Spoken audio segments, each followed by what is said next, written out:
มาแล้วความน่ากิน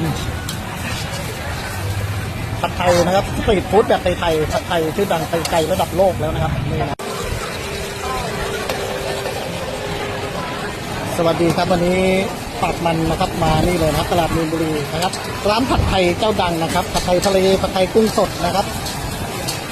เครื่องปรุงนี่สะอาดสะอ้านนะครับน่าอร่อยด้วยนะครับนี่เลยนะเป็นผัดไทยเส้นเล็กนะครับแต่ร้านนี้เขามีผัดไทยนี้ด้วยนะผัดไทยวุ้นเส้นใช่ไหมมีผัดไทยวุ้นเส้นด้วยอันนี้เป็นกุ้งแห้งเต้าหู้อันนี้ก็เป็นถั่วนะครับ